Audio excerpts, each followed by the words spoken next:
It's a dense, impenetrable shrub with deep roots. Once it takes hold, marabou is a nightmare to destroy. Raul Castro's solution? Give it away on long-term leases to private farmers on the condition that they clear it and start producing food.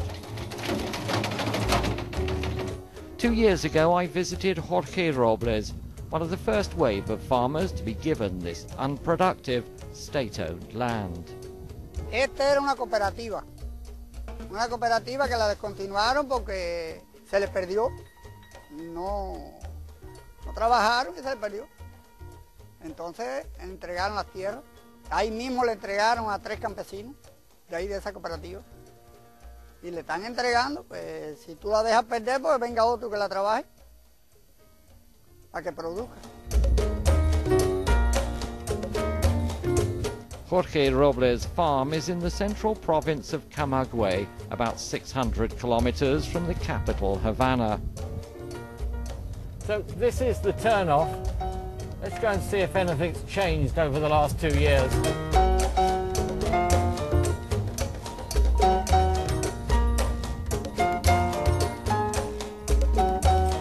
So Jorge, 2 years, how are you? 2 años. Yeah. ¿Y cómo estás? ¿Cómo estás? Bueno, the house looks the same. ¿Cómo van las cosas? Bien, bien. ¿Algo ha cambiado? Ah, sí, cómo no, puse en la corriente. They're still living in the simple wooden house he built when they first arrived. The one big improvement is they now have electricity. Jorge is in the process of constructing a more substantial farmhouse, though building materials are in short supply. The other major change is a wind-driven water pump for irrigating the fields and providing drinking water for the home.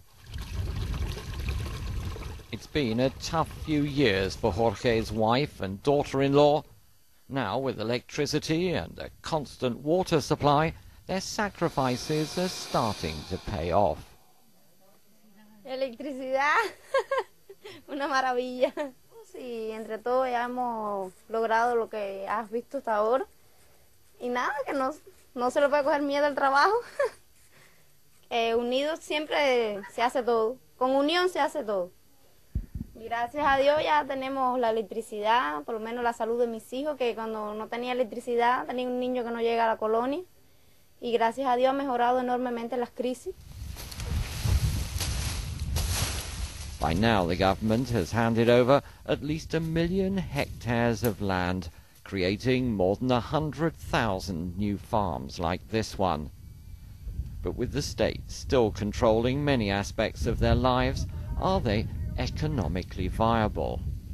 When we first came here 2 years ago, all of this was covered in dense weed, but now it's been cleared and it's under cultivation. But this side of the fence, the weed, the marabou, is starting to grow back. The farmer's allocation of petrol has run out and he can't use his tractor to finish the job.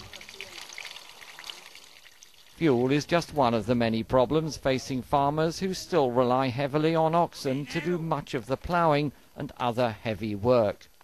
But Jorge Robles has cleared some 60 hectares of land. So this is your banana plantation? An area roughly the size of 75 football pitches. He, not the state, decides what to plant. There are government quotas to be filled, but the rest he can sell for a profit. Son dulces, are they sweet? Dulces, suavecitos, porque son plátanos maduros en la mata. Delicious. Que va bastante mejor, va mejorando las cosas, porque hay otro sistema que va y se promueve más los mercados, las cosas, porque así hay más comercio, más cosas. Poco a poco vamos nivelando las cosas, porque a medida que vaya, ahora mismo el sistema de la corriente, la vez que tú tienes con qué regar, ya pues, produces más y ganas más. Jorge is part of a private cooperative made up of almost 200 individual farmers, each with their own plots of land. Its members are earning 10 to 15 times more than the average Cuban state salary, $200 to $300 a month instead of just $20. Little wonder that while private farmers and cooperatives control about 40% of the land, they're providing about 70% of all the food produced. His nearest neighbor is 83-year-old Marcelino Vieira, who runs a pig farm with his son. They too have been given extra state-owned land. As a young man, Marcelino fought alongside Fidel Castro in the Sierra Maestra Mountains. A committed revolutionary, he has no problem with these reforms. Bueno, seguro que sí. El pueblo de Cuba está volcado a la comida, a la salud, a todo en este país, porque tenemos que hacer el esfuerzo nosotros mismos. Porque hoy la situación está un poco dura, no voy a decir que está blandito, no, está dura. Y este problema tenemos que resolverlo nosotros, los cubanos. Una nueva revolución, super revolución, con Fidel, Raúl. Despite expanding small-scale family farms, overall food production in Cuba declined last year. For an island once renowned for its sugar and coffee, last year's sugar harvest was the poorest for 100 years, while coffee output was the lowest ever.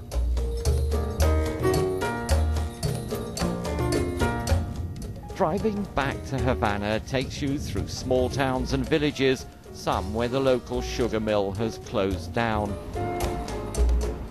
There are plenty of roadside DVD sellers and other new market stalls, but many here remain anxious about what the future holds. Hitchhikers are everywhere in Cuba, where public transport may be subsidized but remains in short supply. I stopped to give one a lift. She's a 36-year-old housewife heading home after visiting friends in the nearest town.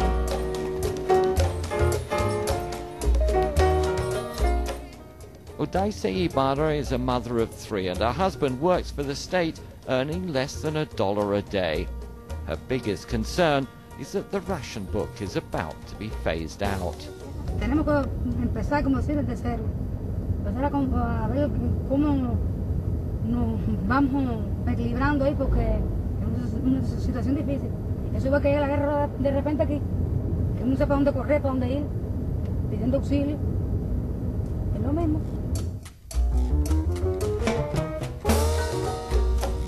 Raul Castro's plan is to make the socialist system he and his brother created work more efficiently. But can he control the pace of change? Too slow, and he risks alienating those impatient for reforms. Too fast, and he could face a backlash from those without jobs or benefits. Cuba is at a crossroads.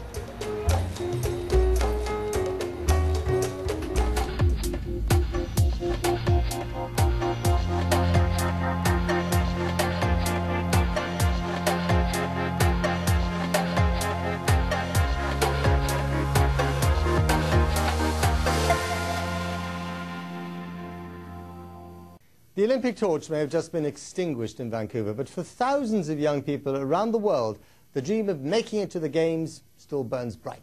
Perhaps nowhere is the drive fiercer than in Cuba, where sport rules supreme. An award-winning British documentary out this week follows 3 young Cuban hopefuls at Havana's boxing academy. The training is relentlessly tough, but with 32 gold medals for boxing in the past 40 years, 32, it is obviously a formula that pays off. The film's director, Andrew Lang, sat down with the BBC's Kirsty Lang to explain why Cuba invests so much in sport. After the triumph of the Cuban Revolution in 1959, within months, Fidel was making speeches about how important sport was. And they set up these academies almost immediately. There were sort of several reasons. One was that if they spent money on sports, they'd save money in healthcare. Another one was that the countries always felt under threat from invasion, and if the population was fit and healthy, they'd be more ready to fight off the Americans coming to invade. And also it's a kind of a nation-building tool and a way for the country to feel good about itself. For your film, you followed 3 10-year-old boys who were hoping to become boxing champions, and it's a very, very tough regime, isn't it? Yeah, it's incredibly tough. I mean, these kids are getting up at 4 a.m. They're training for 2 hours in the dark. They then have a very meagre breakfast of an egg and a cup of milk. They're in school all day, struggling to stay awake, has to be said. And then they're back out on the training ground from about 4:30 to about 6:30. Lights out is at 9, and then a few hours sleep and get up and do it all over again the next day. And it's a complete sort of lifetime commitment, isn't it? They're taken away from their families, it takes over their lives. Yeah, I mean, it's a case of making a decision very early on that that's what their life's going to be, and making this enormous sacrifice. And that was one of the things which interested me in making the film, was this question of how much sacrifice is justified in pursuing your dreams, which was a question those kids were having to answer, but also a question the whole sort of Cuban revolutionary experience has had to answer, because it's always this idea of sacrificing today to get something tomorrow, and at a certain point maybe you say, well, is it worth it? What are the families of these little boys hoping for? Well, the main thing they're hoping for is glory, is to be someone in a country where all the emphasis is on everyone being the same, and it's really about prestige and not about money traditionally. Cuba's most famous boxer, Teófilo Stevenson, was offered $1 million to defect and said, well, what's $1 million compared to the love of 10 million Cubans? So that's the traditional sentiment. But what's been happening recently is that the boxers have been starting to defect. What's striking about your film is how big a figure Fidel Castro is in the lives of these boys and in the lives of all Cubans. That there's not supposed to be a cult of personality in Cuba, but there very much is. I mean, the Cuban Revolution is Fidel Castro, and everything those boys do is about Castro, and they're regularly invoking him, and you know, they even have chants where they go where Fidel's children. Allá fueron 82 hombres, hoy son 100.000 hombres dispuestos a defender nuestra revolución socialista. It's very reminiscent of how athletes were treated in the former Soviet bloc, isn't it? The reason everyone thinks that these sports schools exist is to prove that these countries are better than the capitalist countries. Cuba disagrees with that. They say that, as I said, that it's about health, it's about defence and those sort of things. But you know, you can look at the way they've developed boxing and put a particular emphasis on boxing because it produces 10 medals at the Olympics. So when you see where they're putting their money and where they're putting their effort, you have to question whether it is really all just about health and not also about winning medals. Were your little boys dreaming of the 2012 Olympics in London? Yeah, they were. I mean, I think they were a little out on their calculations because they'd be 16 for 2012. But for 2016, there's a strong chance that some of those kids will be fighting. Cuando tú vayas a la Olimpiada, tú vas a ver qué cosa más bonita. Ahí todo el mundo se abraza. Allí no importa país ni color. Allí todo el mundo va a competir. And do you think that those kids will have a better future than other little boys in Cuba? Well, unfortunately, being a successful Cuban sportsman nowadays doesn't bring any particular material advantage. Before the fall of the USSR, if you're a successful sportsman, you might expect to get a car, to get a nicer house. You'd be able to travel abroad, of course, which ordinary Cubans can't. You have to ask permission to leave the country in Cuba. But nowadays, really, even if you become an Olympic medal winner, your lot doesn't improve very much.